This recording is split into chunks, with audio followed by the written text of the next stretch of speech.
Assalamualaikum warahmatullahi wabarakatuh. Halo teman-teman, kembali lagi kami dari mahasiswa PPL dari SMA Pangudi Luhur Santo Yosep.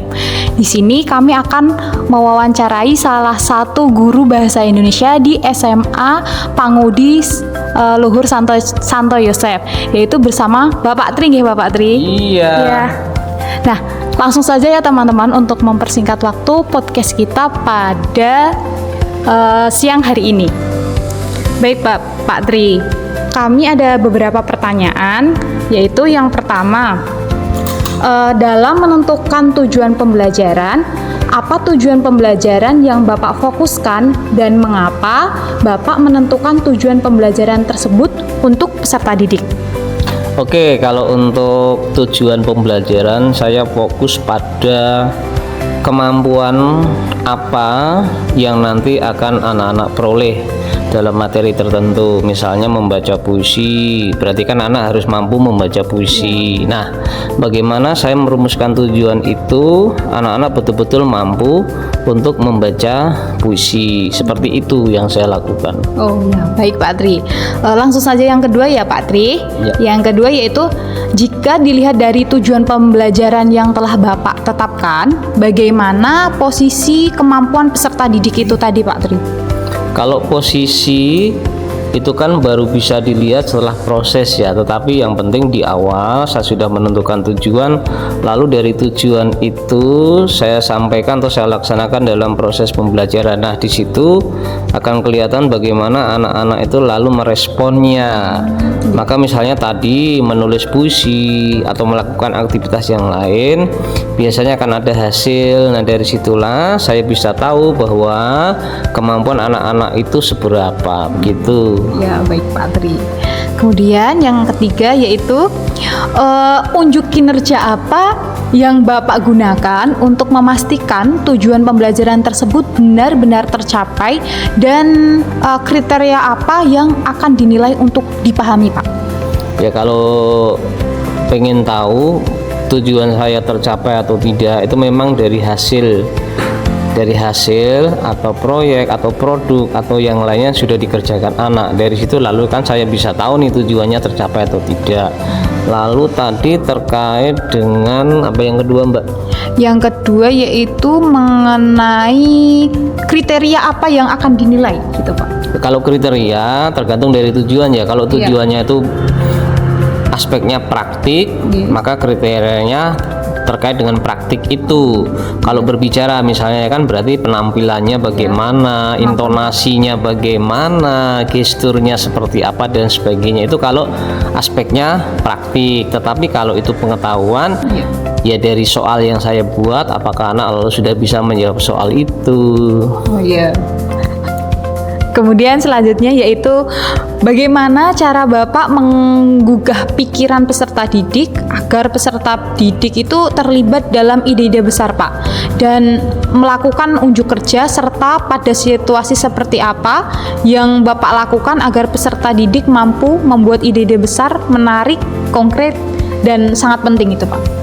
Kalau dari saya coba jawab satu hal saja ya dari pertanyaan itu, bahwa kalau berbicara tentang ide besar atau gagasan besar itu berarti apa yang menjadi konten mata pelajaran bahasa Indonesia ya dalam hal ini ya, bagaimana bahasa Indonesia itu dari konten-konten yang ada di kurikulum itu lalu dikaitkan dengan kehidupan sehari-hari.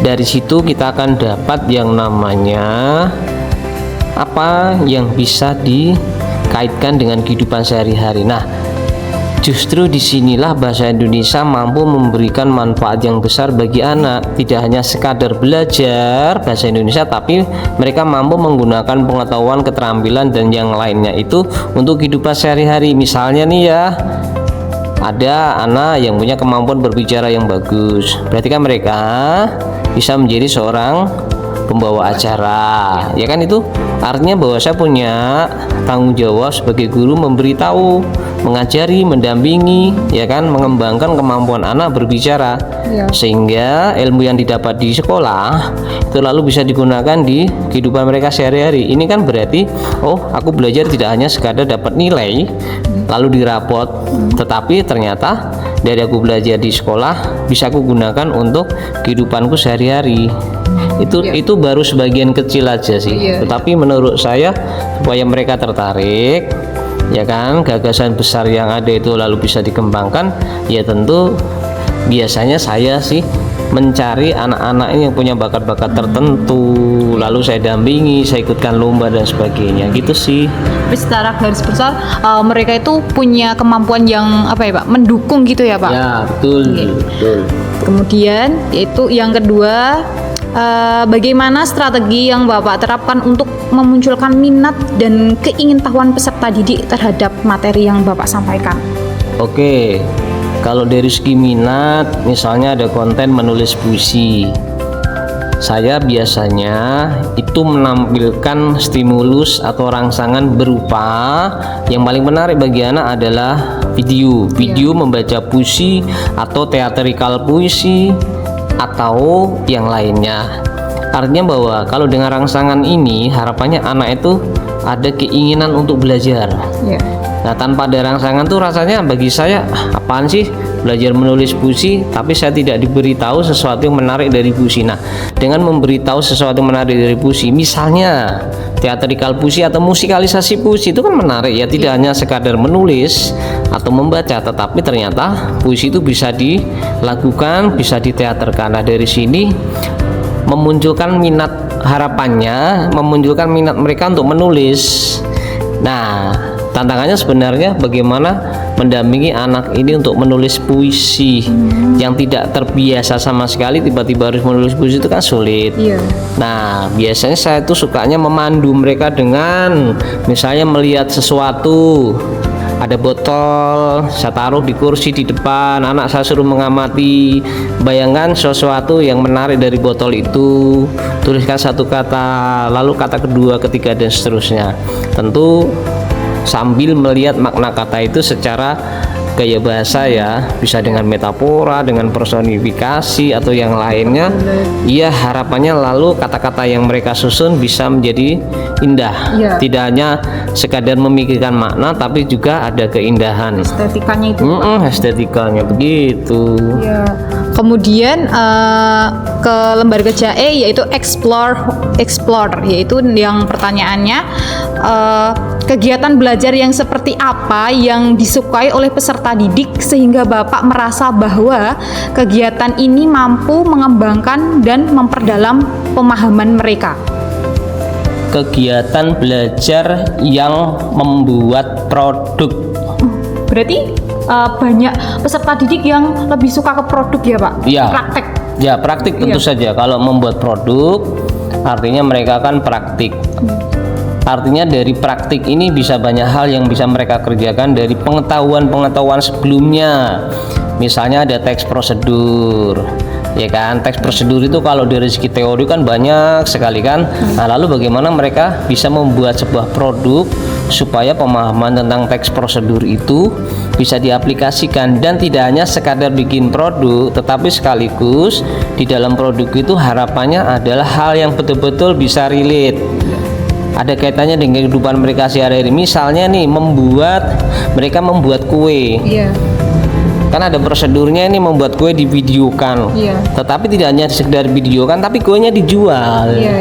Nah, artinya bahwa aku belajar bahasa Indonesia, tapi sekaligus aku belajar wirausaha, lalu dapat duit dari situ. Itu proses belajar harapannya bisa merealisasikan apa yang ada di teori itu, tidak hanya sekadar dapat nilai, tapi dari produk ini ternyata anak belajar membuat kue, dijual, dapat untung, dapat duit. Kan gitu. Belajar tapi juga dapat uang gitu ya Pak? Ya. Kemudian selanjutnya yaitu bagaimana Bapak memandu peserta didik untuk memikirkan kembali pemahaman mereka tentang ide-ide penting yang mereka ciptakan itu tadi Pak? Ya, ini saya rasa proses pendampingan yang menurut saya paling menantang ya. Namanya memandu, artinya kan mendampingi proses mereka sampai tujuan pembelajaran tercapai. Nah, itu butuh kesabaran, itu satu, kemandirian, kemudian kedisiplinan. Kedisiplinan maksudnya adalah waktu yang sudah ditentukan, upaya yang kita lakukan sebagai guru supaya itu bisa betul-betul selesai pada waktunya yang sudah ditentukan. Syukur-syukur mengharapannya sebelum waktunya sih. Itu tentang kedisiplinan. Nah, memandu atau mendampingi ini adalah proses yang paling menantang, karena ketika proses anak kadang itu menemukan kendala. Nah, ketika menemukan kendala, saya sebagai guru itu juga seorang coach. Coach itu tidak boleh yang namanya memberi solusi secara langsung, tapi memberikan peluang-peluang berpikir mereka untuk menemukan sendiri solusi dari kendala yang ada. Itu seorang coach. Jadi guru tuh kalau hanya sekadar memberi nasihat, memberikan tahu caranya langsung kepada anak-anak, mereka kurang berpikir kreatif nanti.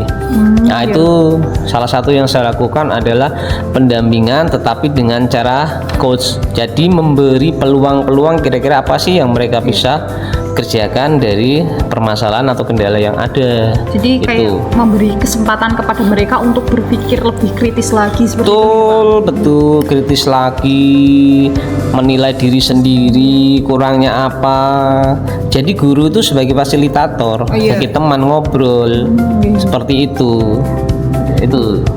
Kemudian ini ada yang selanjutnya, yaitu bagaimana peserta didik akan terlibat dalam evaluasi dari akhir untuk mengidentifikasi diri, menetapkan tujuan masa depan, dan memiliki semangat belajar, Pak.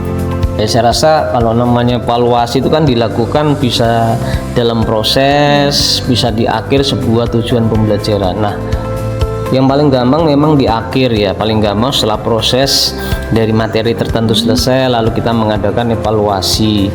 Nah, kalau dari saya, evaluasi itu akan bermanfaat untuk kehidupan mereka yang akan datang adalah evaluasi plus mencoba merenungkan, merefleksikan apa yang sudah dilakukan selama ini, kira-kira ada nggak manfaatnya untuk kehidupan mereka yang akan datang.